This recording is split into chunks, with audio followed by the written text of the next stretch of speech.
React.js é uma biblioteca desenvolvida pelo Facebook em 2013. Ela serve basicamente para criar web apps e interfaces. De acordo com o Stack Overflow, a gente consegue ver que em 2019 o React ficou em segundo lugar como o framework mais utilizado e em primeiro lugar como o mais amado entre os desenvolvedores. E nesse vídeo a gente vai ver todos os conceitos principais em apenas 5 minutos. Se você não sabe HTML e nem JavaScript, você vai ficar muito perdido, então eu recomendo você aprender antes de começar com o React.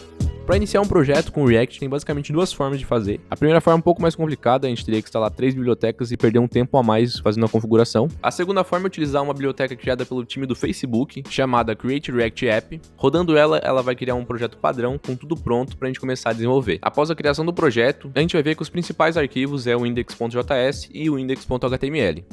No arquivo index.js a gente vai ter o import do React DOM e o componente app, que é o componente principal da nossa aplicação. É nele onde a gente vai colocar todos os outros componentes que a gente vai criar. Fica tranquilo que mais pra frente a gente vai ver como funciona um componente. Logo em seguida, através da biblioteca React DOM, é renderizado o nosso componente app dentro do arquivo index.html. Sem perder muito tempo, agora vamos partir direto para os componentes. Um componente basicamente é um bloco de código onde abstrai toda uma parte da nossa aplicação. Por exemplo, no Facebook, a gente poderia separar a página inicial em vários componentes. A gente teria um componente que seria a barra de contato, um componente para a barra de navegação e um componente para os posts e assim em diante. A gente consegue continuar quebrando a nossa aplicação em diversos componentes e dessa forma o nosso código vai ficar mais reaproveitável e também vai ficar mais bonito. Um componente pode conter um ou mais componentes dentro de si, eles vão sempre estar ligados de alguma forma ao componente principal, que no caso é o app.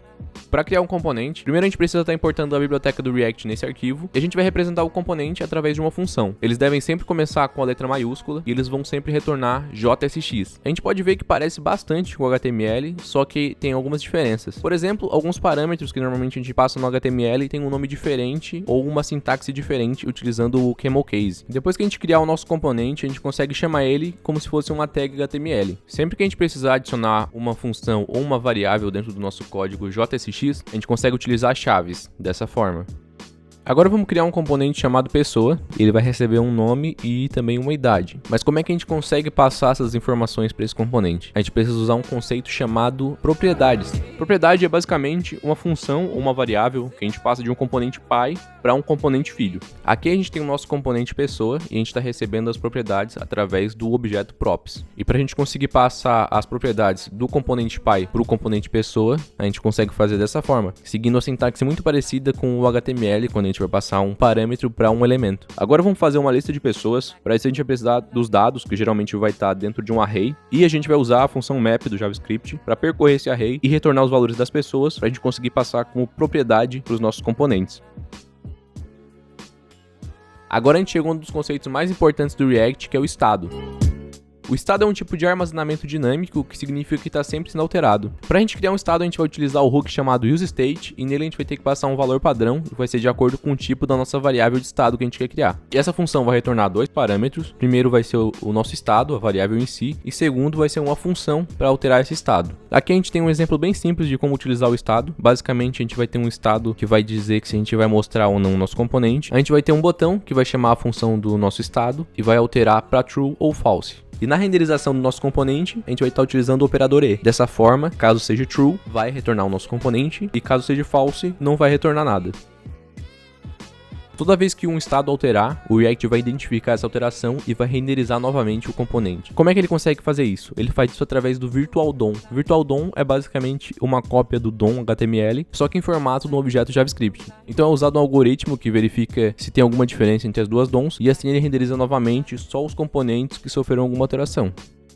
Agora a gente vai ver um pouco sobre o ciclo de vida de um componente, que no caso é o que é executado quando a gente cria o componente, quando ele sofre alguma alteração de estado e quando ele é desmontado. Para isso a gente vai estar utilizando um hook do React chamado useEffect. No useEffect a gente precisa passar uma arrow function, vírgula, um array vazio. Dentro da arrow function a gente consegue passar o que a gente quer que execute assim que o componente for montado.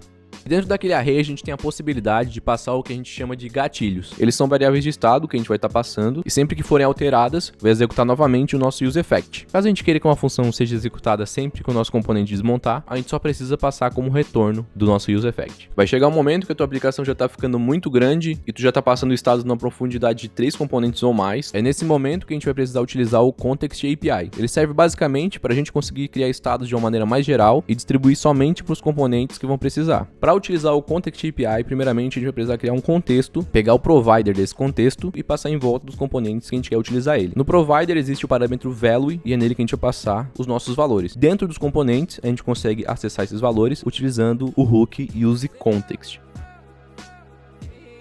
Então é basicamente isso, eu tentei resumir os principais pontos dessa biblioteca. Qualquer dúvida, sugestão ou correção, você pode deixar aí nos comentários que vai ser muito bem recebido. E é isso, valeu e falou!